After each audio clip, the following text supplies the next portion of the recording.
guys, welcome to the channel.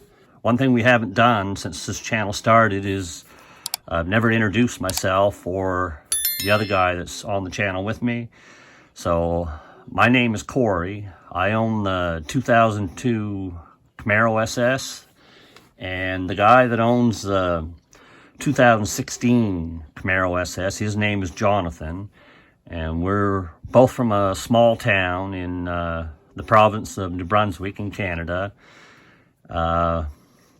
We haven't appeared on film or on video yet, and we probably won't for a while. This YouTube thing's all new to us, and we're a little camera shy, I guess you could say. We probably won't appear on video anytime soon, but if the channel sees some success, we pretty much know we're going to have to start appearing on video, because that's why a lot of people watch YouTube videos, is for the personalities in the videos. I know that's why I watch a lot of the channels that I do. But anyway, now that we got that out of the way, I just wanted to make sure everyone who subscribes and watches our videos knows how much we appreciate it. So anyways, I won't bore you to death. Let's get on with the video. So in today's video, I'm just going to show you one of the modifications that we're going to be making to the 2016 Camaro later on this spring. This here is a factory LT1 intake, and this is the one we're going to replace the factory intake with. This is an LT2 intake off the C8 Corvette. As you can probably tell in the picture here, that the LT2 intakes is higher than the LT1 intake, and according to GM, this one here, the LT1 intake, is 11.1 liters. Now I take that to mean if you sealed it up and filled it with water, it would hold 11.1 liters. I believe that's what they mean. Maybe not. I don't know. It looks kind of small to hold 11 liters.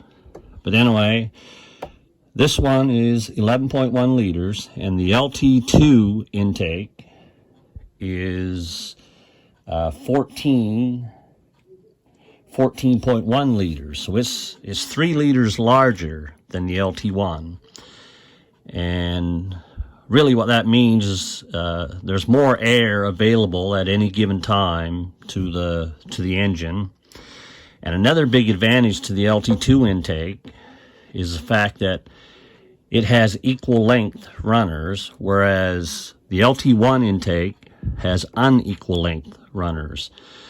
Now originally what we thought was that the LT2 intake had shorter runners than the LT1 intake, but that's not true. Apparently the LT1 intake, the longest runner in the LT1 intake, is also 210 millimeters long, and the LT2 intake runners are 210 millimeters long. The difference is all 8 of the LT2 intake runners are that length, whereas the LT1 is unequal, so some runners are shorter than 210 millimeters. So I think another advantage that the LT2 intake will have is the fact that each runner is the same length. It should kind of equalize how much each cylinder pulls in for air, whereas this one is unequal length. So I'm thinking should get more torque out of the LT2 intake. Okay, so I have to interrupt this video. I made a few errors. This is what happens when you don't do your research. In my defense, my main focus is the LS one, and Jonathan's the one that knows more about the LT one. But anyway, in the original video, I said that the runners were the same length on the LT1 and the LT2, but I was wrong. The runners are shorter on the LT2 intake. The runners on the LT2 intake are 210 millimeters long, but they're all equal length. Every runner is 210 millimeters long. Now, the LT1 intake It does have longer runners, but only on some of the intake runners. So some of the intake runners are 225 millimeters long, and the others are 155 millimeters long. So overall, the LT2 intake, I believe, will make quite a bit more torque than the LT1 intake. The 15 horsepower gain they claim for the LT2 is probably right on, but I think the power under the curve is going to be a lot more with the LT2 intake.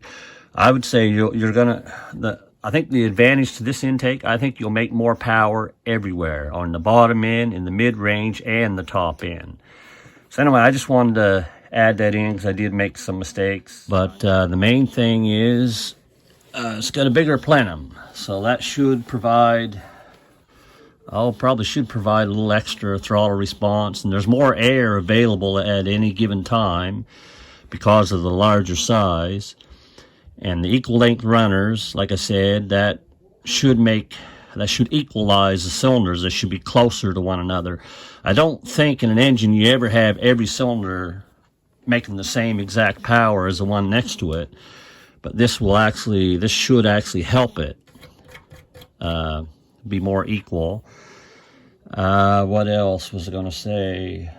GM claims a 3% increase, which kind of falls in line with what other people on the internet are saying. They're saying about 15 horsepower, and 3% of a 450 horsepower engine is pretty close to 15. And GM is usually quite conservative on their numbers, so my guess would be 15 sounds like a good number. Could even be higher. Every engine would be different. Every car is a little bit different, so we're going to be putting this on the 2016 Camaro this summer. It just needs a few modifications to work on the Camaro, and we'll be doing a video in the future showing the modifications that we need to make and the installation. Unfortunately, this has been done several times on the internet, so we're not first, that's for sure. But one thing we are going to do is we're going to do a before quarter-mile run with the Camaro using the Draggy, and then after we install the intake, we're going to do an after run. So we'll be able to give you some kind of idea of what the gains you can expect to get from an LT1. Other than that, I think that's about all I've got to say for now. Thanks for watching, and we'll catch you in the next one.